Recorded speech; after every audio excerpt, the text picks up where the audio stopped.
Where's Fielder? He's gone to the dogs. A great big thank you goes out to my good friends Frank and Rob Giddings up in the great state of Michigan for opening our podcast each week. We've got Rob driving the truck, coming to a stop, opening the door, asking his dad, "Where's Fielder?" And Frank, Mr. Coon Hunter, now 80, soon to be 83 years old, and going strong, hunting every night. Wow, what a guy he is, and what an impact he's had on the sport. Well, he's the guy that says he's gone to the dogs. I sure do appreciate Frank and Rob for participating this way. When I started this podcast, I wanted to reach out to these guys and other members of the coon hunting community that have been such good friends over the years. I enjoyed many good hunts with Rob and Frank up there, and our friend Alan Snedeker and all the rest. But Rob has a dog supply business and builds a coon hunting light called the Tall Timber Light. So if you can, you're in the market for a light, Rob is on Facebook, and I'm sure he'd be willing to talk to you about his lights. And but while I'm remembering these guys today, I just want to tell them publicly how much I appreciate them. I'll be 77 this year in the fall, in October. I think my birthday being in October is probably why I love that month so much. But if I dig a little deeper, I'd have to say I loved it because the hunting seasons came in October for me there in West Virginia. And as a young kid, the first game that I hunted really, besides going coon hunting with my dad, was to hunt gray squirrels. We didn't have many fox squirrels. In fact, if we killed a fox squirrel, it was usually up in the national forest there in Pocahontas County or maybe Greenbrier County. Up in the high country, we might kill an occasional fox squirrel. But the gray squirrel was my game, and I hunted a lot, and I always looked forward to squirrel season coming in around the 15th of October each year. But anyway, as I'm looking at double sevens here this fall coming up, I tend to be in a nostalgic mood, as I think back upon my childhood and upon all the events that led me on this journey all these years. And at my age, when I probably should be just sitting back and reflecting, I guess, I still like to stay involved somehow. This sport has been my life ambition and my life's occupation, and now it's my life's entertainment as I browse through social media and I see the posts by all the different guys and guys that are proudly, bragging, actually, like I think it was Yogi Berra or maybe Casey Stengel or one of those old baseball icons said it ain't bragging if you can do it. And it's good to keep up with the sport through social media, and I'm thankful for Facebook. I get aggravated at it a lot of times for the censorship because there's really no free speech there. But they own the platform and they make the rules, so we have to abide by them. But at any rate, just looking back, man, what a ride it's been for me. And I want to talk to you a little bit about that as we go along today. We'll tell you that I've got a little road trip coming up. In fact, this week, as I'm recording this podcast, it's the second day of May. And this weekend coming up, which will be right behind us by the time you listen to this podcast, I will be up in Pennsylvania, up visiting with my friend Randy Smith. I always enjoy going to Randy's They treat me so well up when I go up there, and I always have such a great time. And we're going to do some coon hunting. And while I'm up there, I understand that Clayton Stark with Stark Outdoors will be there doing some filming for Randy. He's going to do put out a video, I believe, on his Lone Pine kennel. And I'm sure there will be a lot of footage from the woods and the different dogs, and also it's going to be a fun time, and I'm really looking forward to it. And speaking of traveling, I particularly enjoyed a phone conversation this week with my friend William Brooks. Now, William has the Lone Pine Tree and Walker group on Facebook, and William has kind of had his own breeding program going there in Georgia. He lives in Georgia now. He's originally from South Carolina, but we became friends through Facebook, and I've always enjoyed his posts.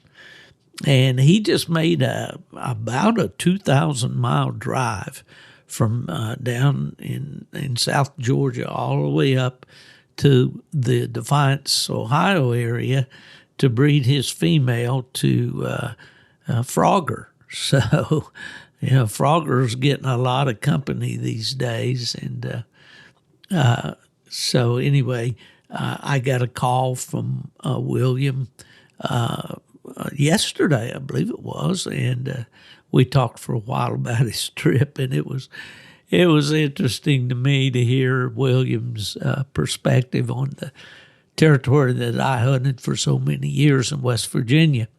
William's trip took him up through Interstate 77 and up through my hometown of Beckley, West Virginia. And William told me about stopping at a rest area or something there along the highway and talking to someone that was traveling as well, and talking about those deep canyons and those overlooks and those steep places. And he was a little bit taken aback by it because he'd never been up through that part of the country before. But I was kind of, I always enjoyed telling people about where I used to hunt when I was a kid. And it brings up a subject. We all think that our hunting territory is the toughest. It's the most challenging. It's the takes the better dog and all that. And I guess I'm no different. But I often tell people, if you're traveling on Interstate 77, and I pick up 77 when I'm going north in Columbia, South Carolina. My route out of Florida takes me up Interstate 95 up to I-26, which goes up by Orangeburg and ultimately into Columbia. And then I pick up I-77 that takes me up through Charlotte, North Carolina, and then into the Virginias. And actually 77 goes right through my hometown of Beckley, West Virginia. Well, before you get to Beckley on top of the mountain, which sits on a plateau actually, up in pretty high country, it's 30-some hundred square feet, 30-some hundred feet above sea level. You'll see at the top of Flat Top Mountain. Now, I'm not sure that there's a marker to designate that anymore. There surely used to be. But if you're coming north and you look off to the right, you'll see just an expanse of mountains and hollows and rugged-looking country. And that's an area that we commonly call Mountain Creek. And you're north of Princeton, West Virginia, and heading toward Beckley. The nearest, there's an exit there, I'm trying to say, in a town called Gent, and that's spelled with an H, Ghent. But before you get to that exit and the toll booth there, where the good governor of West Virginia is now charging folks, I think, more than $4 each toll. And if you go the entire length of the West Virginia, what used to be the West Virginia Turnpike, there are 3 toll booths. So he's going to get you for $12 or more. But at any rate, before you get there, you're going to see this great expanse of territory to your right, or looking back to the east, which is Mountain Creek, and then over to your left, an equally, if not bigger, expanse of mountainous territory that we call Camp Creek. And those were the areas that I hunted most of the time when I was growing up. And after I came home from the Air Force in 1973, until the time that I moved to Michigan in 1983. So, back in those days, that hunting that territory was no problem for me. We did have problems keeping up with the dogs. We had no tracking collars at that time, hadn't heard of such. We were eventually able to come up with the Tritronics e-collar that somewhat helped us to keep those dogs in line so that we could keep up with them. But anyway, anytime someone like William travels up through that area, I have to, fill them in on, yeah, man, that's where I used to hunt. And they usually say, no way, if I had to hunt that, I'd quit. But you wouldn't. If you loved the sport and you grew up there and you learned to hunt it. I do the same thing when I go down to the Smoky Mountain region and I look up at those tall mountains, which are, easily twice as tall as the ones around where I grew up. I think, man, those old boys had to be really tough customers to follow hounds in that kind of territory. And not only were those mountains high, they were, it was a long walk out over one of those ridges and sometimes over into Tennessee from North Carolina. But at any rate, I enjoyed talking to William, and I wish him the best of luck with his litter. I hope he gets a lot of little frogs down there in Georgia that he'll enjoy for a long, long time. As I mentioned just a minute ago about not having any tracking collars, I noticed that Garmin has a sale going on right now. You might want to contact your favorite dog supply dealer, and of course mine is the DU Hunting Supply, Buddy Woodbury, Jason Doobie, all those good folks out there. With WU Hunting Supply, I can put you onto this Garmin Tread XL. It's the big one. It's bigger than the Drive Track. I think it's an 8-inch screen. But at any rate, they have $100 off on those units, and I think that'll be universal across the gamut of dog supply places that handle Garmin, because they do have a strict manufacturer's suggested retail price on their products. I also noticed that there's $30 off right now on the bark limiter. So those are just points of information for you. And if you'd like to see what all the hype about the great customer service out at DU Hunting Supply, just look them up online, dusupply.com, and they'll fix you right up, save you $100 on the tread and $30 on the bark limiter. While we're talking about such things, I write a monthly column, not monthly, actually it's a bi-monthly because the magazine comes out 6 times a year. I write an article called, what is that article called? It's called Bear Bear Dog Legends, I believe. I don't even know the name of the article. I'll think of it here in just a minute. Bear Hunting Magazine is a great publication if you like to hunt bears, whether you're a still hunter, you hunt with a bow, a gun, or a dog.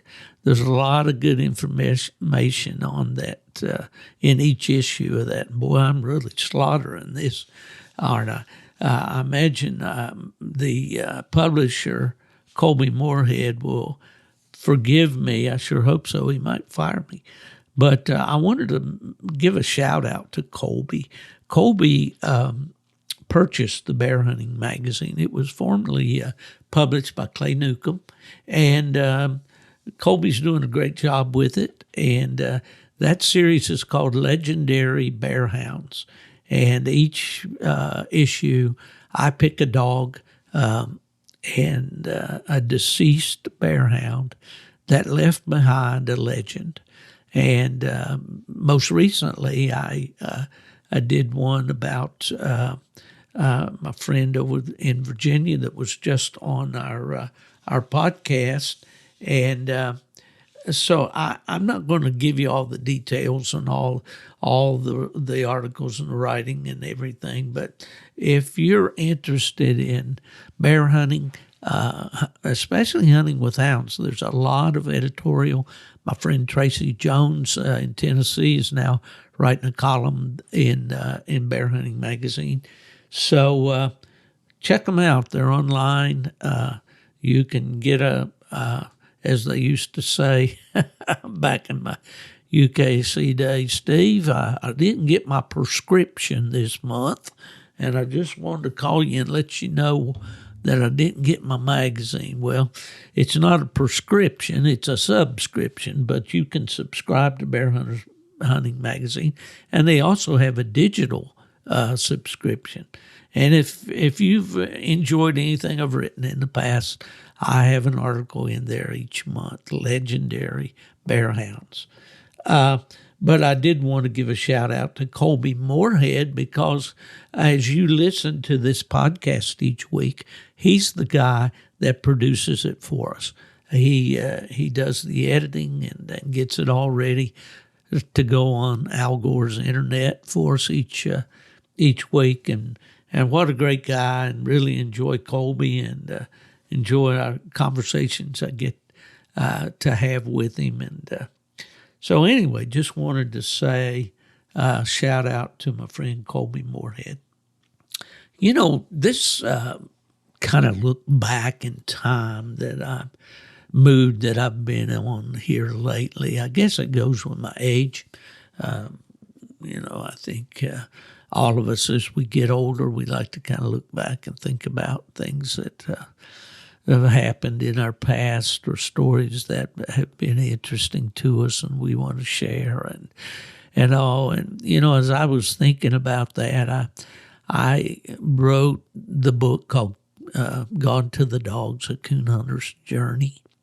And I named it that because it really has been a journey. And as I look back to the very earliest start of my involvement with these hounds, what a journey that's been.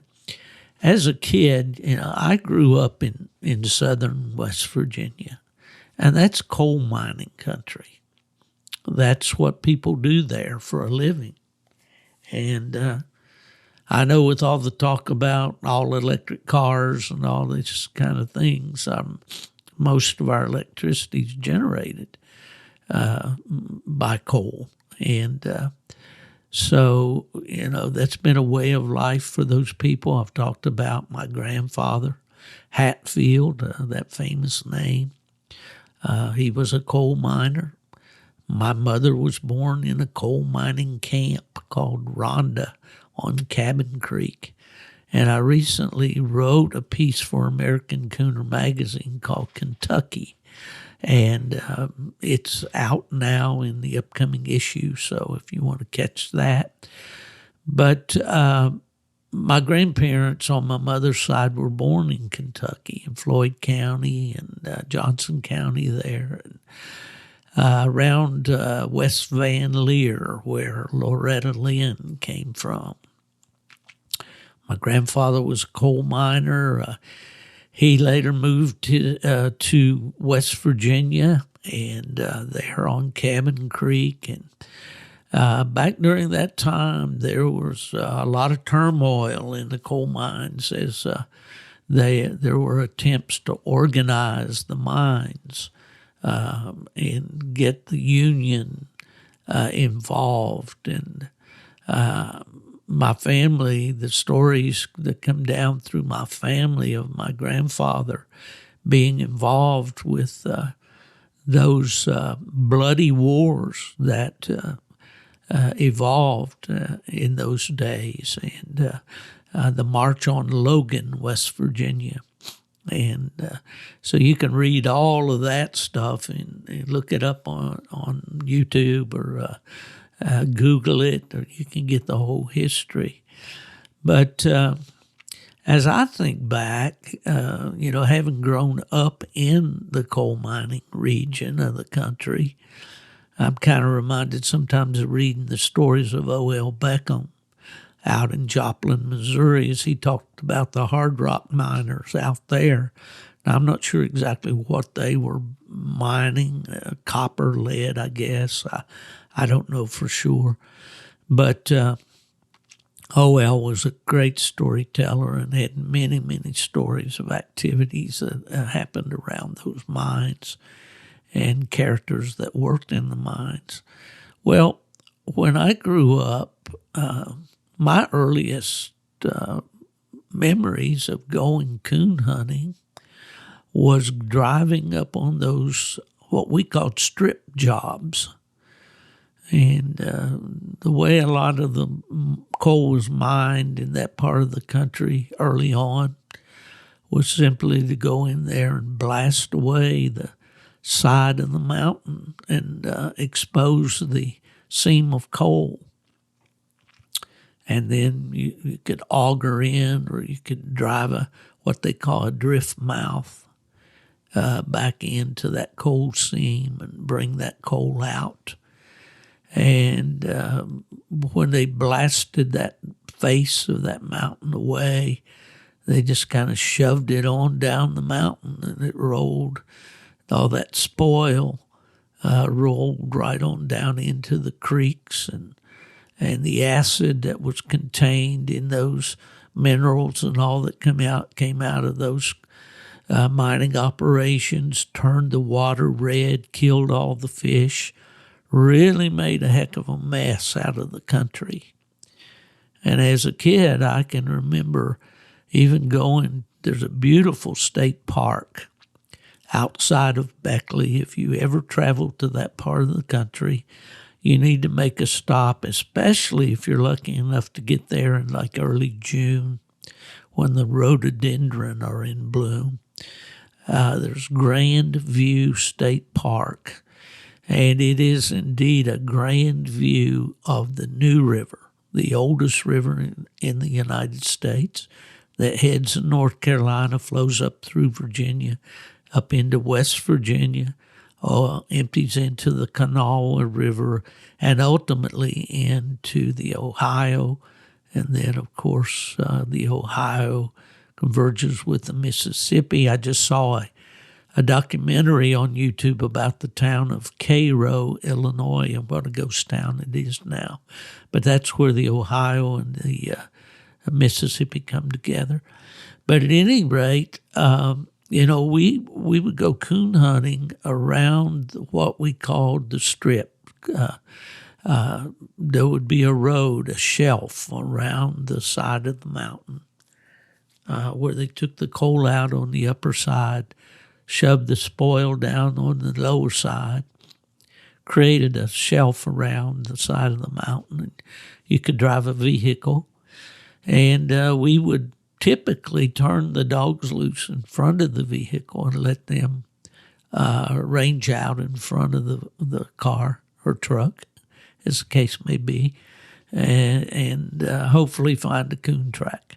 Those coon tracks were very, very few and far between in those days. But I can remember traveling around those old mining operations, seeing the dim lights at maybe the one of the office buildings at the tipple. The tipple was where the coal was loaded out of the mines on conveyors or by cars that were pulled out, and then it was either dumped into trucks that hauled it away or dumped into railroad cars. But I remember very well hunting around those old coal mining operations. And sometimes the mines would be in operation. Actually, a shift would be working that night while I was there and my friends were around hunting. And I remember very vividly a situation one time, and I will not disclose any names, but you can get into situations out there, coon hunting sometimes, that you don't really anticipate. But at any rate, on this one time, I went hunting in an area that I wasn't familiar with, but the friend that I went with was familiar with it. And so anyway, we were hunting this area, and the dogs ranged out a long way and got treed. And it was going to be a terrific walk to the dogs. And as we came by this coal tipple, apparently there were a handful of miners that were working on a swing shift. I would say this was probably, 7, 8 o'clock at night, maybe a little later. And as we, on our way, trying to walk around this road to get to our dogs, we knew it was going to be a long way and a long way back. Well, right there, parked by the tipple, was a new Dodge pickup truck. And as we walked by, glancing inside the truck, the keys were in the ignition. Well, my friend, who I always found when I went hunting with him, there was an adventure to be had of some kind. Well, his idea was, hey, right there's the truck, man. We'll just jump in that truck, run around there and get our dogs, come back, park the truck. Nobody be any worse for wear or no problem. I'm like, no, I'm not doing that. That's stealing a vehicle. I don't care what you call it, how you sugarcoat it.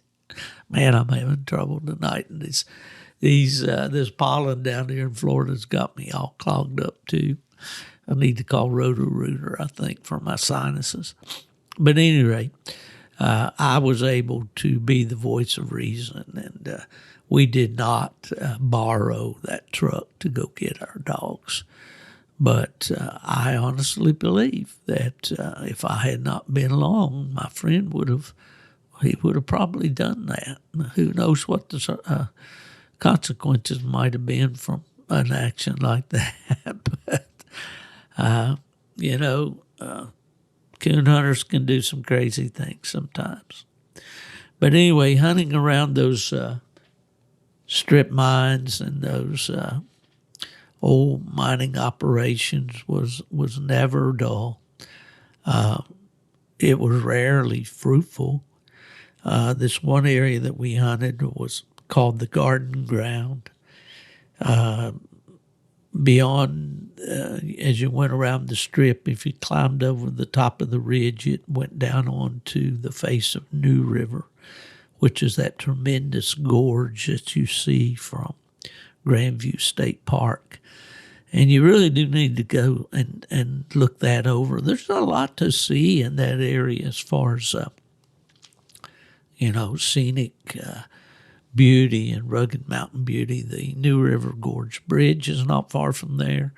And that whole river has been named a national river now. It's like a national park. And at Grandview, you overlook what's called Horseshoe Bend. And Horseshoe Bend is just what it sounds like. You can look over and see the New River, and it just forms a huge horseshoe as it goes around a point there and back down. And there's a railroad track that goes along, as always is the case in those rivers in the mountains. And just a really interesting place to be. A lot of scenery to see, and I would recommend it highly. As I was kind of thinking back on hunting in those days and how it was, those were the carbide light days for me, and the Boatman Dynalight that I used for shining the trees. And, we rarely wore anything but leather boots when we went to the woods. It was, we did later on get the Korean-made rubber 9 eyelet boots that we'd buy at what was the shoe store there? There was Payless, I think it was the name of it. But at any rate, leather boots. When I got my first pair of Carhartt overalls, I thought I'd died and gone to heaven. I looked like a coon hunter in the magazines then, and so that was quite a big deal for me. But I was thinking about, I did something one time where I went back and wrote kind of a bio on what I considered the good dogs that I've owned over the years.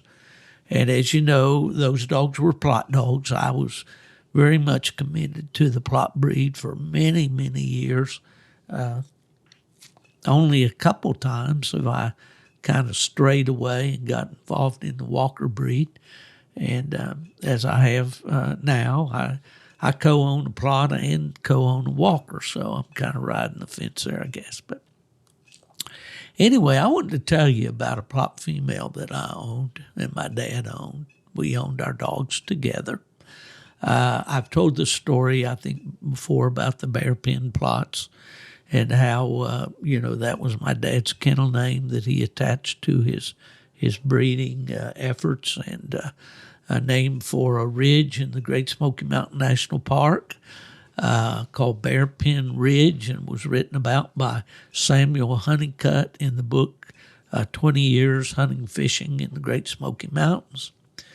But I guess this will be the story of Bear Pin Plott Brandy.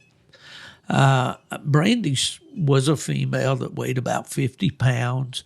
She was a beautiful dog, had that trademark gray muzzle that so many Plott dogs had. She was a dark brown brindle. She had no white, but she did have that frost on her muzzle. Brandy was born in June of 1979. So, that makes her story beginning 44 years ago. So we're reaching back a little bit for this one.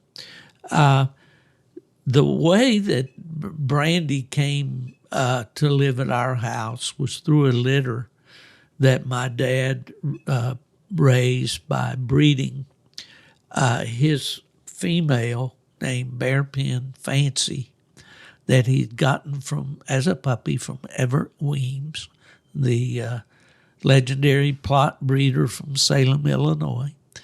And the sire of that litter was a dog called White Hollow Little Jr., and he was owned by Gene White of Knoxville, Tennessee. Gene was an interesting guy. He worked in the casinos. He worked out in Arizona, different places. He was a big game hunter. He did a lot of bear hunting. He was a dealer at the tables in the casinos. Quiet, soft-spoken guy, hard hunter, bred some really nice Plott dogs back in his day. And he lived, his home base was in Knoxville, Tennessee. Well, as I look over the notes that I made some time back about Brandy, I didn't include how we came to decide to, to breed to Little Junior. There were other popular stud dogs around. Now, Fancy was out of the first litter of the breeding of Weems Plott Butch and Weems Plott Jill. And that became a very famous cross in Plott dogs made by Everett Weems. Well, we were at Plott Days in Rockville, Indiana.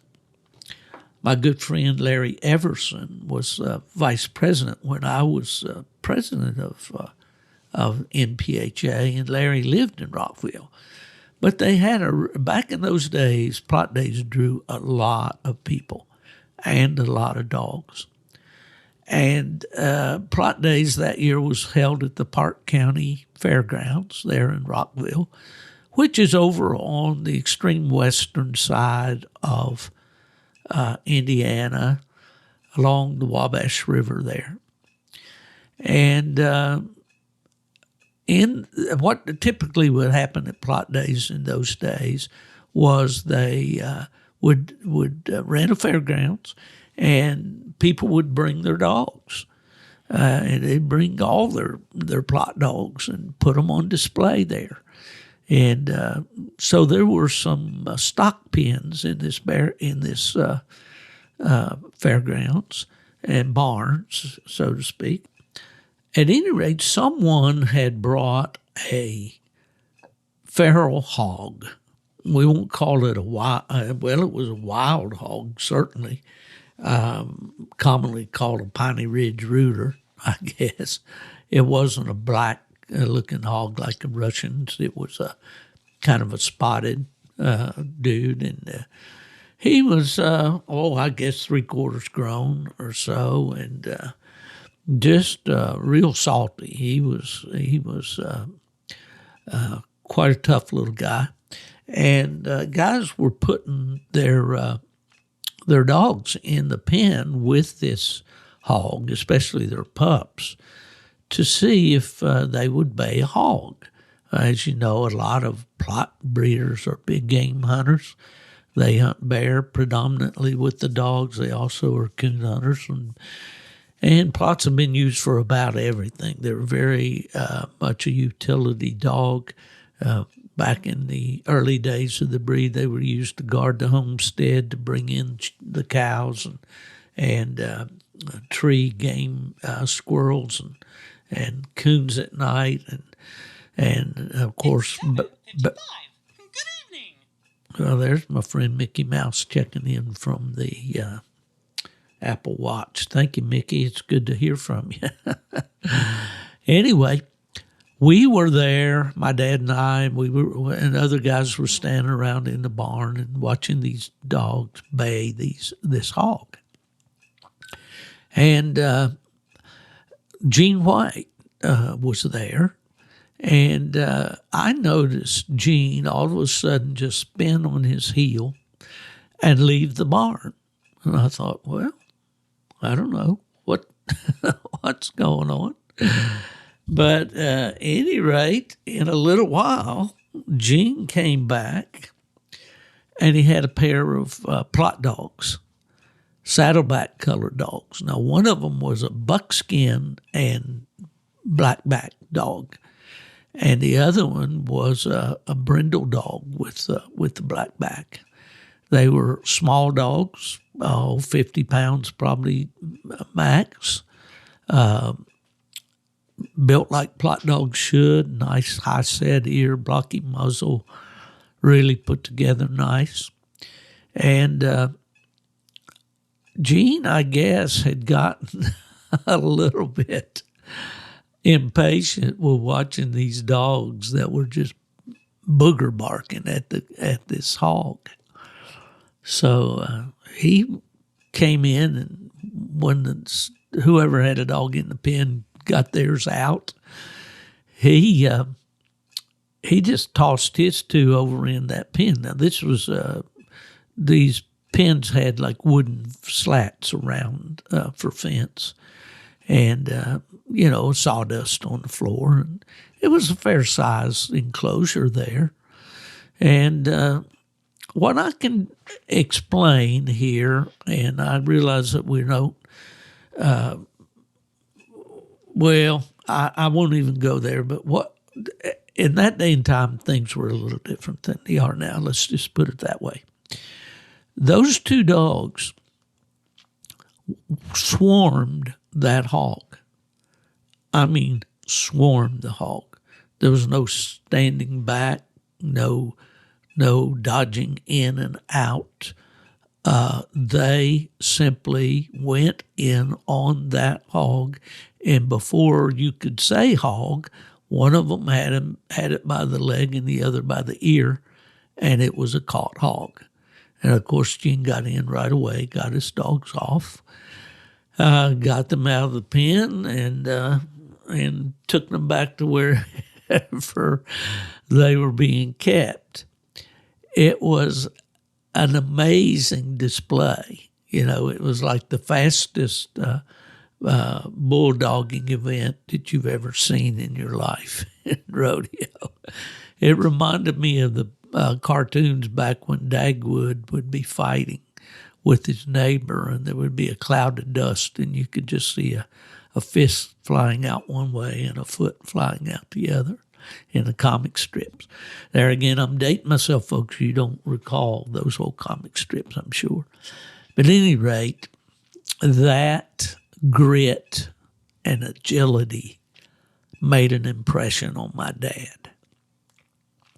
So when Bearpin Fancy came in heat the next time, he contacted Gene and made arrangements to go down to Knoxville, Tennessee, and to breed Fancy to White Hollow Little Jr. Now, White Hollow Little Jr. was out of White Hollow Jr., which is a dog that's in the MPHA Hall of Fame. And he was, out of Weemsplot John. And Little Junior was out of a female named Fly. But, Junior was out of Fly and John. And Little Junior was, of course, out of White Hollow Jr.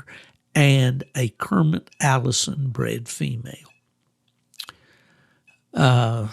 So anyway, the breeding took, and we got a beautiful litter of puppies, and we kept two of them, Brandy, and we kept a male that we called Bearpin Plot Boss. Boss was a beautiful hound, made show champion very easily. Was later sold to a guy named Jonesy Korth in Wisconsin as a bear dog.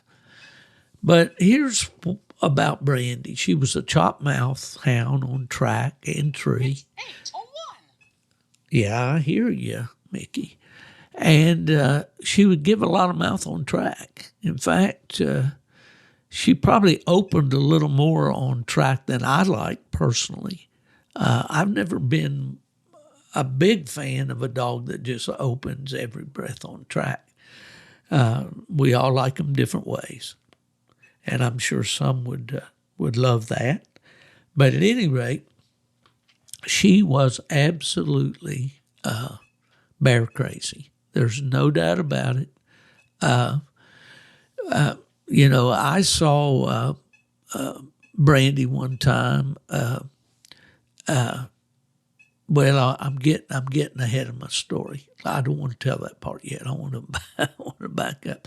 When she was only 2 years old, she got hit by a vehicle while she was running a bear in the Lobelia area of Pocahontas County, West Virginia. And she wasn't recovered until several weeks after that. Now, remember, we don't have tracking collars at this time. And she had apparently laid out in a old barn and had been feeding on hog feed, because when we found her, she was just mud fat. And we found where she had been, had a path from up in the woods down to this barn. But she just hung around there, I guess because feed was there. She was smart enough to know, and we didn't know where she was, and nobody came to get the poor girl. But unfortunately, when she got hit by the car, we knew this because someone told us that they'd hit the dog. Her left rear leg was badly broken in the stifle. And we did have surgery performed on it, but she never did regain full use of that leg. It was always shorter than the other, and she would drag the toenails off of that foot, and she would kind of drag it along the ground. The toenails were worn clear into the foot. She, when she would run, she would set that leg down enough to get a little push from it, but was never enough to make her fast as she needed to be to run with the pack of dogs that she was running with at that time. But what we would find out about Brandy was that she was a reproducer, and that proved to be her greatest worth. I can't overestimate, how well, and she passed this on to her puppies, and she was a hard-fighting bear dog. Remember one December day on Cold Knob in Greenbrier County, West Virginia, we'd treat a bear, and one of the guys in the party, a younger fellow there, the son of one of the older fellows in our party, was supposed to shoot the bear. But the bear came out, and Brandy grabbed it right in the rear end and locked on just as soon as it hit the ground. And I can remember as if it were yesterday seeing her flipping and flopping like like a tin can tied onto a bumper of a car as the bear, carried her through the woods. The bear eventually shook free and climbed a tree, and we were able to harvest the bear. But that just showed the grit of Brandy. She was extremely gritty. She was bred once to Bear Pen Plots Bronco, my night champion dog that I won the Isaiah Kidd Award. No, I did not. I won the all plot hunt at Plot Days in Michigan in 1986. But when we bred Brandy to Bronco, and there was a lot of similarities in their breeding. Bronco's mother was out of White Hollow Jr. and a Kermit Allison female. So there was a lot of common ancestors there. But anyway, when we bred Brandy to Bronco, we got two males. And I named them, they had formal names. One of them was Bear Pen Bronco's Pride. And he was a show champion, a beautiful dog. And he took the bears right away. He really was a powerful dog. And I remember when he was just a pup training him on coon, how he was hard for me to handle him around a coon tree because he really was powerful and strong. And but anyway, my dad had trouble. He was getting up in years, and he had trouble handling the dog off of those steep mountainsides in West Virginia. So he decided to make the decision to sell Pride. We called him Lefty. There were only two male pups there in that litter, and we named them Poncho and Lefty from the Merle Haggard and Willie Nelson song. But anyway, we sold Lefty or Pride to Paul May, who lived there in the Shenandoah Valley of Virginia. And Lefty lived out his life as a bear dog, and according to Paul, was a really good one. In his words, a great bear dog that they enjoyed for several years. Well, then my dad let James Brown of Tellico Plains, Tennessee, take Brandy to raise pups from, and she was bred to James's dog named Thumper. Now, he was a top bear dog, and he was a son of Weems Plot Bandit. Bandit was a Butch Gill dog as well, so he would have been a brother to the Bear Pen Fancy dog that we had, although not from the same litter. But Thumper also went back to the Bear Pen Sam dog, which was our foundation sire for the Bear Pen dogs, through a dog named Sherwood's Lead. Anyway, this cross to Thumper from Brandy and Thumper produced some outstanding bear dogs. And you can still see some of those dogs and pedigrees now. And I've talked, to James. I've got a letter in my file here that James wrote to my dad talking about these pups out of Thumper and Brandy when they were very young and how well they were doing. And then Bob Geesey there in Tellico, Tennessee, had a female named Gabby that was out of that cross of Thumper and Brandy, and she's been inducted into the MPHA Hall of Fame. So, and Bob, I talked to him about Gabby, and he said, well, Steve, in my opinion, she was as good as a bear dog gets. And I guess from a guy that, with his experience, I'd say that's a real endorsement. But it was a shame that Brandy got hurt, right in her prime at 2 years old, and wasn't able to fulfill her role as a bear dog, but she sure did reproduce some nice dogs. I'm going to try to do a little spotlight on some of these old dogs as time goes by, if my listeners will indulge me to do that. We've kind of been at it here almost an hour. I wanted to mention the fact that my good friend Mark Zapp, Big Mark, that you remember from Wick Outdoor Works and then from Tritronics, and is now employed by Garmin. Anybody in the hound world knows Mark. Well, he builds a great coon squaller. It's called Zapp's Lifetime Coon Squaller. In fact, he's got a whole line of calls and squallers and such, hunting clothes, just a whole line of stuff at markzapp.com.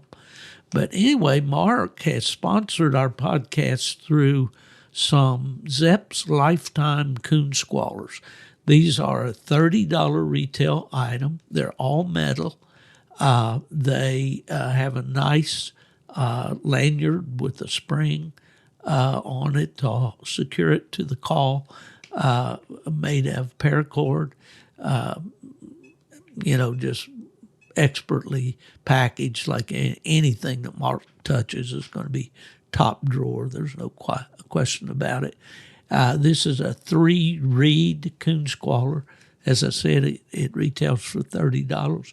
We're going to give away one of these each week on Facebook, and I'll post a question of the week at Stephen F. Fielder. It'll also be on Coon Hunting Conversations, which is my group page, and also the Gone to the Dogs podcast with Steve Fielder page.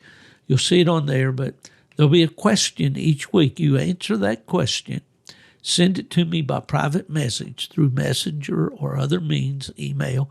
Do not post it publicly online, but I'll put the question, and if you correctly answer it, it'll be taken from the text of the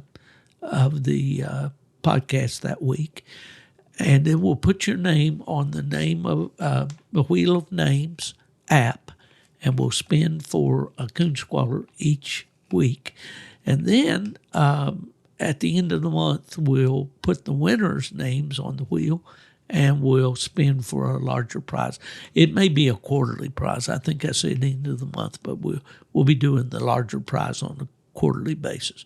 But anyway, I want to thank my good buddy, Mark Zepp, and his Zepp's Lifetime Coon Squaller. Coming up here before we know it, guys and gals, will be Autumn Oaks. This will be the 64th annual Autumn Oaks. It's hard to believe. The first one was in 1960 in Greencastle, Indiana. This will be on Labor Day weekend, as it always is. And hopefully UKC will provide the media area that we had last year. So I'll be there podcasting, recording interviews, just enjoying seeing all of you stop by, and really looking forward to Autumn Oaks this year. I'm working on a Cass Walker project. Cass Walker was a colorful guy that advertised almost monthly in Full Cry magazine, advertised dogs for sale. He was the mayor of Knoxville, Tennessee. He owned the Cass Walker Cost Saver supermarkets.